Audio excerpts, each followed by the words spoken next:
Assalamualaikum warahmatullahi wabarakatuh. Alhamdulillah. Jamaah Kampung Taqwa Astan rahimakumullah. Mari kita lanjutkan lagi. Masih di surat Al-Qasas.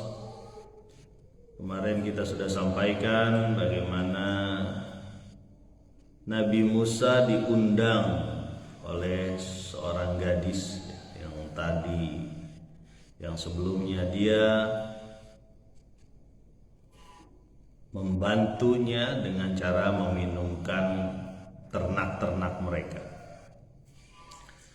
Lalu gadis itu berjalan dengan malu-malu mendekati Musa, menampilkan ciri seorang gadis yang fitrahnya lurus, hanif, bersih. Kemudian Musa datang kepada orang tua di Madian tersebut, kita anggap saja sebagai seorang soleh dari Madian. Dan selanjutnya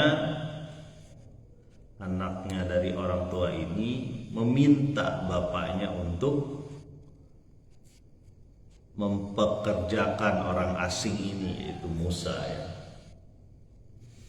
Mari kita lanjutkan lagi.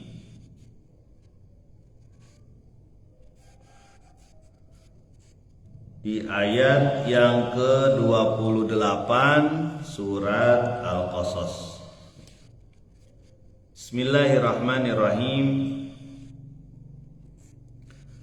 Qala inni uridu an unkihaka ihda banatayya hatain ala an ta'jurani thamaniya hijaj fa in athmamta 'ashran fa min 'indik wa ma uridu an asyqa 'alaik satajiduni insyaallahu minas salihin. Berkata bapak tua tersebut, yang soleh ini,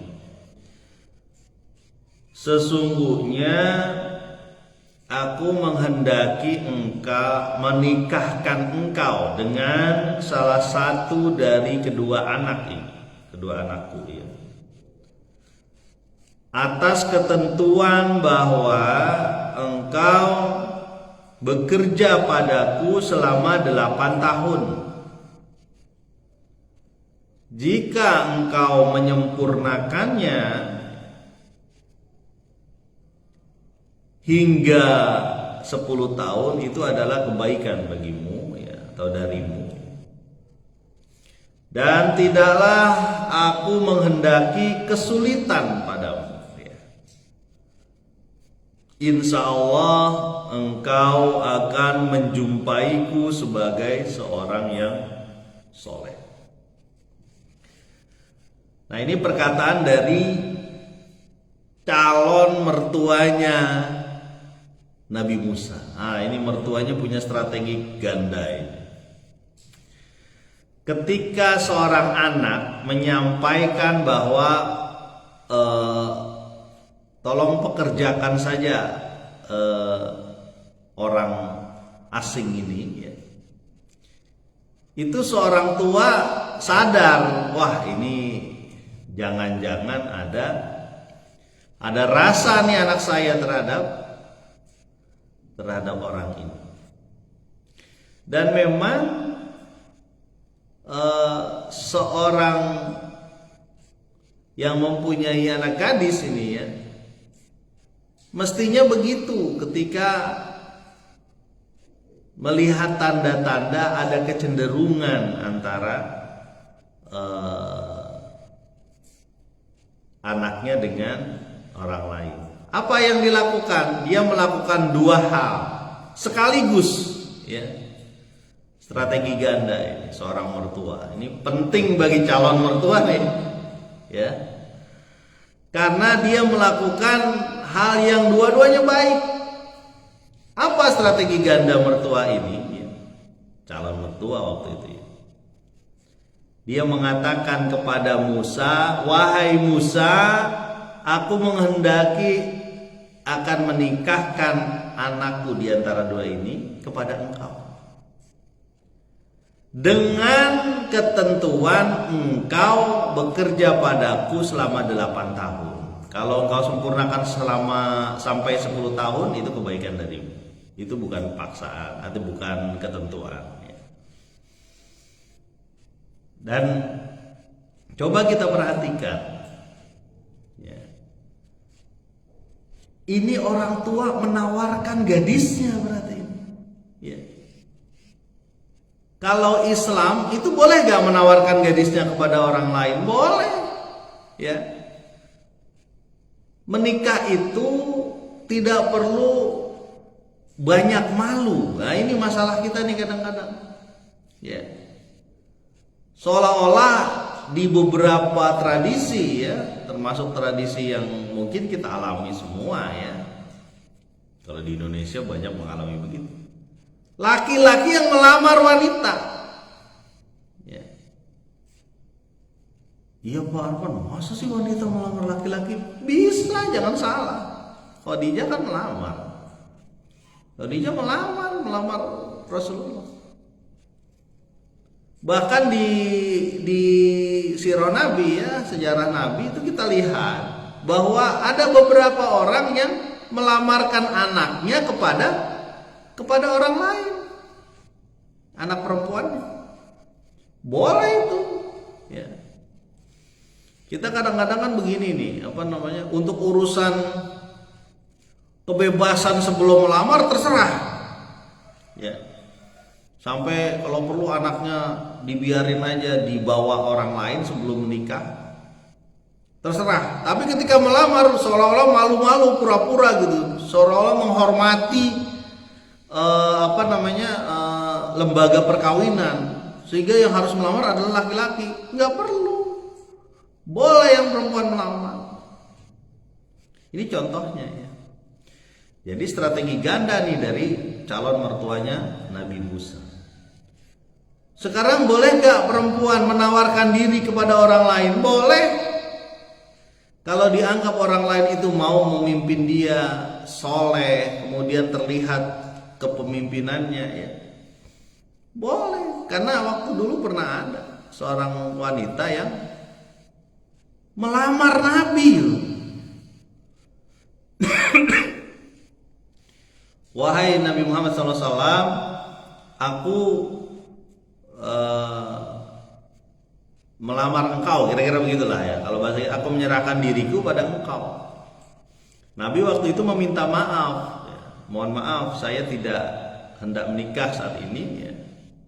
Atau begitu bunyi hadisnya, ya, serupa itu.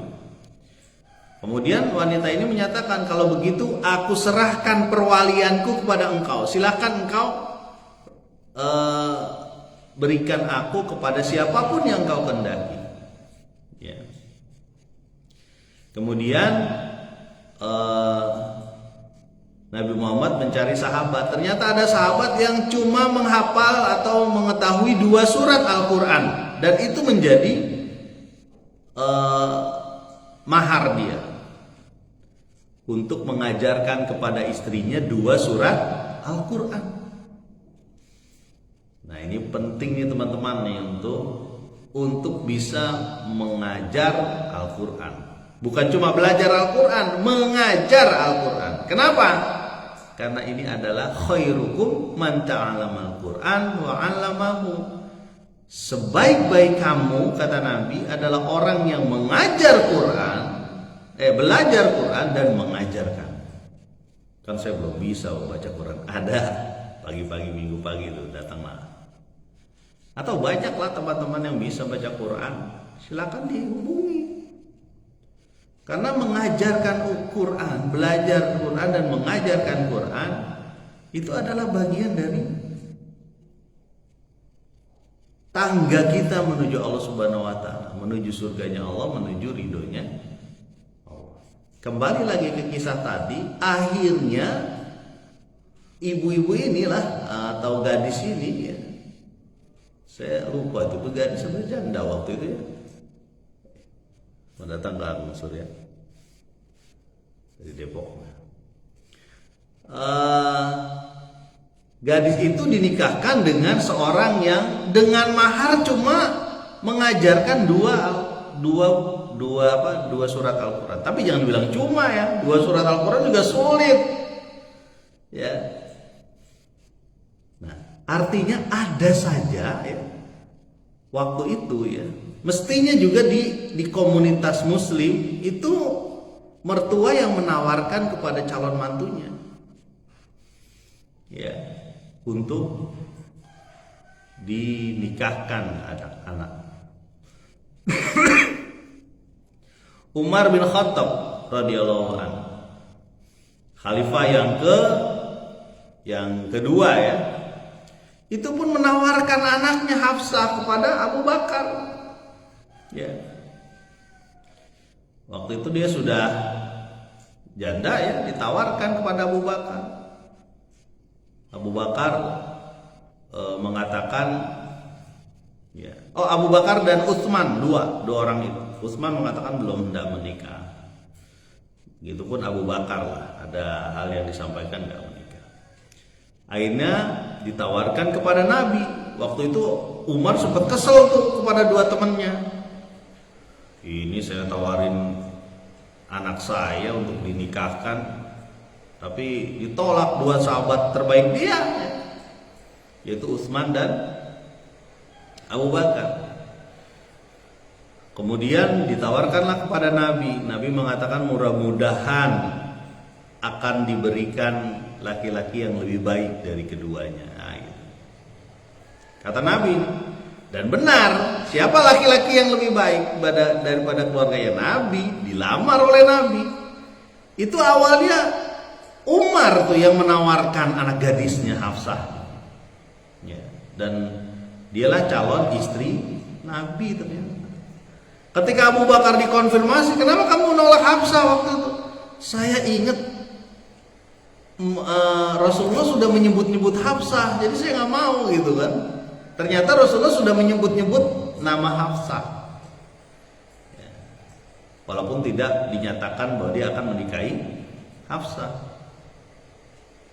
Jadi nggak apa-apa anak perempuan melamar laki-laki itu, tidak apa-apa ya.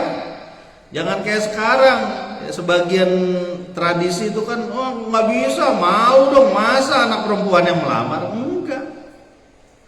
Kita malu untuk urusan-urusan kayak gitu, tapi kita tidak malu membiarkan anak perempuan kita dibawa kemana-mana oleh lelaki yang belum muhrim. Ya, alasannya apa? Nggak apa-apa. Jadi kan anak kita laku. Astagfirullahaladzim, jangan begitu. Jaga betul, terutama anak-anak perempuan kita ya. Nabi SAW menyatakan ketika punya 2 anak perempuan dan mendidik dia, kemudian menikahkan dia, ya, hingga sampai selesai tugas orang tua, itu jaminannya surga itu. Ya. Jadi nggak apa-apa anak perempuan itu melamar laki-laki. Ya. Ya. Dan ini dibuktikan oleh siapa? Oleh mertuanya Musa ini. Dia bidik 2 hal sekaligus, dapat mantu, dapat pekerja. Ya. Apa syarat-syaratnya? Ya, kembali lagi ya ke ayat. Ta'jurani thamaniya hijaj. Engkau, kembali lagi ke cerita kisah Musa nih. Engkau menjadi pekerja padaku, engkau bekerja padaku sebagai pegawaiku sekaligus mantuku ya. Selama 8 tahun. Kalau engkau sempurnakan sampai 10 tahun, itu kebaikan darimu, itu bukan ketentuan ya.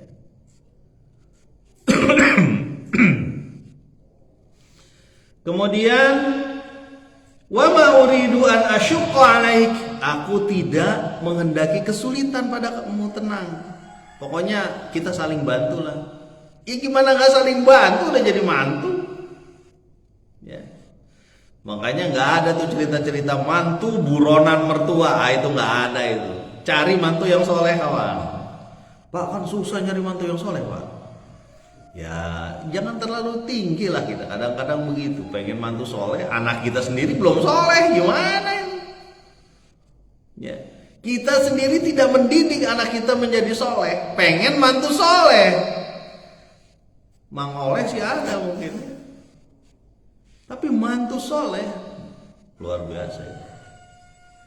Ini Pak Arfan cerita mantu dan mertua. Ini kasusnya begitu, hubungan antara mantu dan mertua, antara Musa dan seorang tua dari Madian yang soleh ya. Jadi kata calon mertuanya Musa ini, dia mengatakan bahwa kita tidak bikin kamu susah lah, insya Allah. Ini juga perkataan bos yang baik nih. Kalau bos harus begitu. Yakinkan kepada pekerja bahwa kita akan bekerja sama. Saya tidak mau membuat engkau jadi budak. Ya. Kan ada tuh bos yang begitu tuh. Kalau perlu diperas keringatnya. Sampai jadi minyak tuh keringat itu. Kenapa? Karena ingin supaya dia menjadi mesin. Ini kan masalahnya zaman revolusi industri. Waduh, Pak Arfan ngomong revolusi industri apa? Revolusi industri itu di Prancis dulu. Ya. Dia menyatakan ya, salah satu arah pemikirannya menyatakan bahwa manusia itu kayak mesin aja, kalau perlu kita peras. Ya, kita jadikan dia sebagai alat produksi. Bayangkan, dan itu terjadi hingga hari ini. Ada beberapa orang yang susah untuk sholat aja susah di satu perusahaan tuh. Kalau saya bilang begitu, udah keluar. Jangan ngikutin perusahaan atau tempat kerja yang menyulitkan kita waktu sholat. Jangan. Cari rezeki banyak. Nggak cuma di situ. Nah ini tadi ya, perkataan bos yang baik itu begitu. Salah satunya. Jadi bos sekaligus mertua nih. Ya. Enak bener digaji untuk dia dan anak istri. Dan Musa pun mendapat dua hal, aman dan keamanan dan makanan. Itu jawaban dari Allah tuh langsung. Makanya nggak usah takut, dan janji Allah pasti benar ya. Shadaqa wa'da, pasti benar ya. Kemudian orang tua ini mengatakan, satajiduni insyaallahu minas salihin. Insyaallah engkau akan mendapatiku termasuk orang-orang yang soleh. Dia tidak menyatakan aku orang soleh, nggak usah takut. Enggak. Insyaallah engkau mendapatiku orang yang soleh. Dia menyatakan berusaha untuk menjadi orang soleh. Ya, tidak ada rasa kesombongan terlihat di sini. Mertuanya Musa, nggak ada kesombongan dia. Ya. Dia berusaha untuk menjadi orang yang soleh. Kadang-kadang kan begitu. Sebagian ada rasa kiber saja. Kiber itu artinya kesombongan. Tuh bisa nggak masuk surga? Santai men. Saya kan anak kiai, anak ustadz, anak ajengan. Tahulah kesolehan saya, tahulah iman saya. Nggak usah kayak gitulah kalau kamu. Ayo kita bareng-bareng lah menjadi soleh. Tapi kan saya izin Pak, saya udah dikenal orang brengsek di sini. Di kampung ini saya sudah dikenal orang brengsek. Bagaimana saya menjadi soleh? Ya datanglah ke orang-orang yang berusaha taat kepada Allah. Paksakan diri kita ya. Kadang-kadang kan begitu, malu lah, era lah. Atau kata lain, gengsi lah, masa saya yang harus datang? Orang lah yang datang ke saya untuk menyapa saya. Bukan itu. Masalahnya umur kita kan terbatas ya. Kemampuan kita juga terbatas kawan. Kita lagi sehat sekarang ini, nggak tahu nanti sesaat dua saat yang akan datang Allah cabut salah satu kenikmatan, lewat kita menyesal belakangan. Ya, nggak usah jauh-jauh. Dulu saya pernah sakit telinga. Saya pernah sakit telinga dan itu kena jamur ternyata telinga saya. Mungkin ketika lagi main-main tumbuhan di tanah itu kadang ngorek kuping atau apa ya. Sakit telinga itu bisa sampai 2 bulan waktu itu. Penyembuhan jamur. Saya ada punya jamur di telinga tuh. Baru tahu nih teman-teman nih kali. Ada jamur di telinga warnanya putih-putih. Saya ngerasain Masya Allah selama 2 bulan Pak sakit gini di sini. Karena dia ada tekanan ya. Ketika jamur itu menyumbat lubang telinga, ada tekanan di situ dan sakit. Harus bolak-balik ke rumah sakit. Ya. Itu yang sehat aja bisa 2 bulan terpengaruh pendengaran. Ya. Harus ditetesin telinga gitu. Kemudian minum obat, sebulan udah normal, tumbuh lagi dia, ditetesin lagi sampai 2 bulan. Jadi kalau Allah cabut kenikmatan kita, udah lewat lah kita. Makanya mumpung masih segar ini, ya. Kita masih segar, mata masih awas, telinga masih dengar, rasa di lidah masih terasa, perabaan di tangan masih ngelihat, masih merasakan. Segera datang, ya. Datang kemana Pak Arfan? Datang ke majelis taklim, datang ke masjid. Kalau perlu undanglah orang yang bisa bantu kita untuk mempelajari Al-Quran, mempelajari Islam. Jangan nunda-nunda, nantilah Pak Arfan habis panen. Nggak bisa begitu. Kalau kita nyampe di habis panen, ya. Nanti bisnis saya boleh deh saya. Nggak bisa. Mulailah saat ini, mulailah sekarang, mulailah dari hal yang kecil. Agim pernah bilang begitu. Ya. Mulailah saat ini, mulailah dari hal yang kecil. Apa dulu yang kita perbaiki? Mulailah dari diri kita. Jangan nungguin orang merubah kita. Kita yang merubah. La yughayyiru biqaumin hatta yughayyiru bi anfusihim.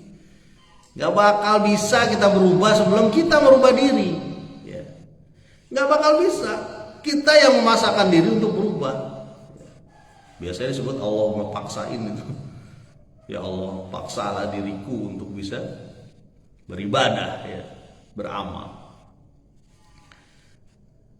Ayat selanjutnya di ayat 28 surah Al-Qasas. Qala dzalika baini wa bainaka ayyamal ajalaini qadaitu fala udwana alayya wallahu ala ma naqulu wakil. Berkata Musa, inilah urusan antara aku dan engkau, ya, antara saya dan Bapak, kira-kira begitu. Di mana saja antara 2 waktu itu, ya, 8 tahun atau 10 tahun, ya, akan aku sempurnakan dan tidak ada tuntutan lagi padaku setelah itu, ya, antara 2 tahun tersebut. Dan Allah menjadi wakil atas apa yang kita katakan sekarang. Nah, ini kata Musa nih, ya, mantunya yang juga pekerja Syekh tersebut, ya.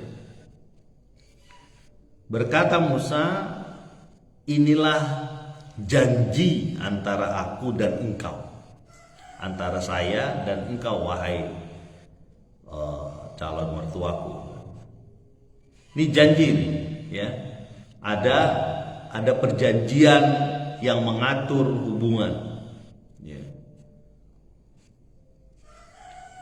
Mana saja yang menjadi tahun yang ditentukan itu akan saya sempurnakan. Boleh 8 tahun, boleh 10 tahun. Dan dalam satu hadis Bukhari disebutkan bahwa Musa menunaikan hingga 10 tahun. Musa menunaikan hingga 10 tahun bekerja pada mertuanya. Kemudian setelah itu tidak ada tuntutan lagi, kata Nabi Musa kepada saya. Jadi memang sudah disempurnakan hingga 10 tahun, ya, waktu itu bekerja. Wallahu ala ma naqulu wakil, dan Allah menjadi wakil, menjadi saksi, ya, perjanjian kita berdua. Nah, itu jadi perjanjian utama, saksinya itu Allah.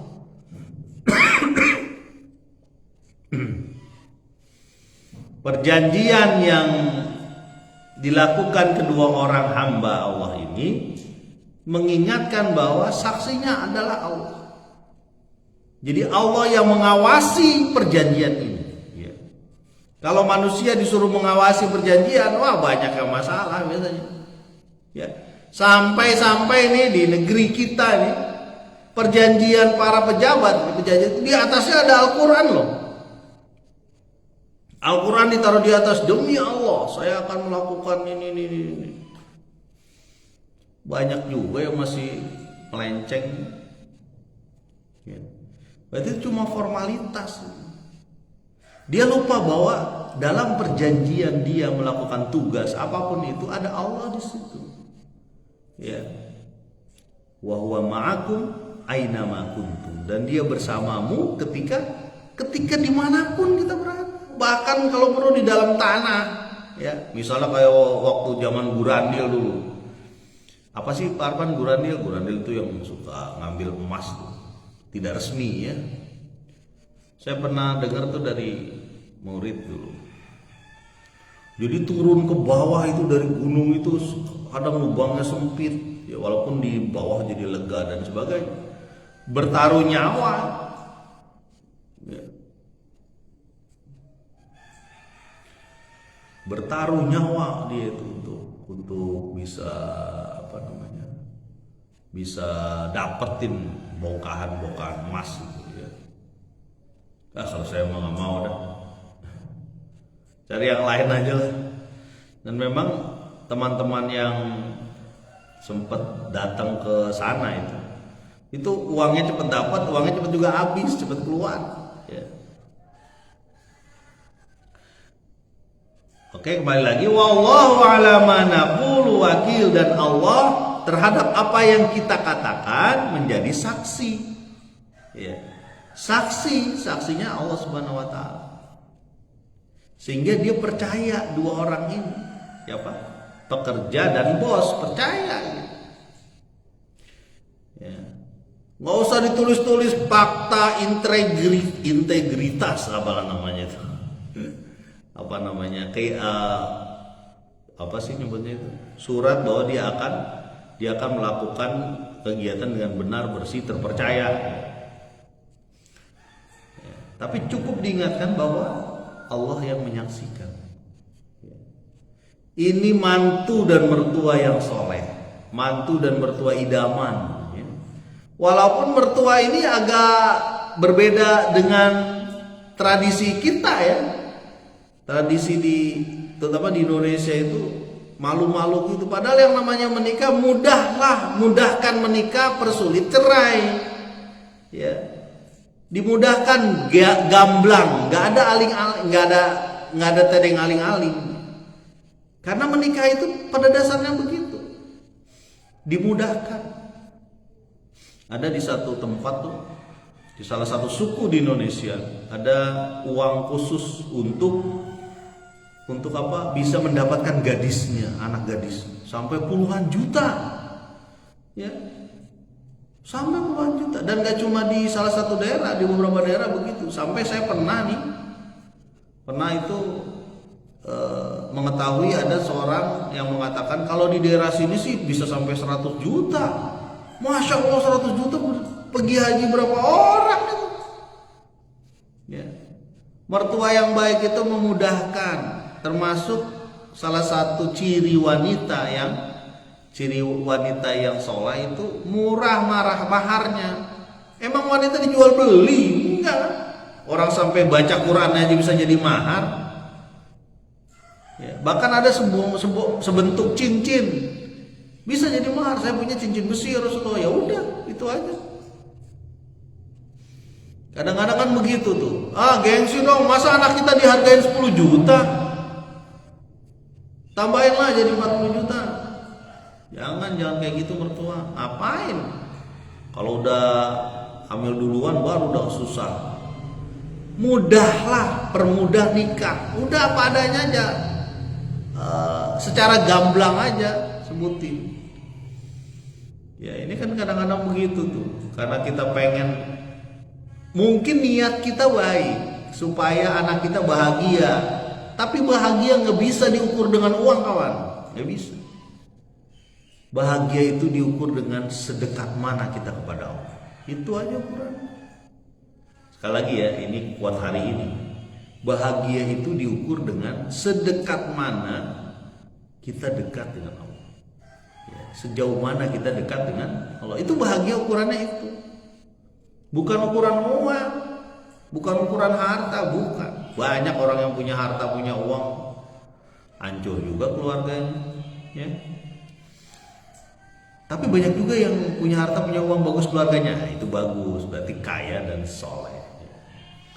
Mudah-mudahan bermanfaat. Subhanakallahumma wa bihamdika asyhadu alla ilaha illa anta astaghfiruka wa atubu ilaik. Assalamualaikum warahmatullahi wabarakatuh.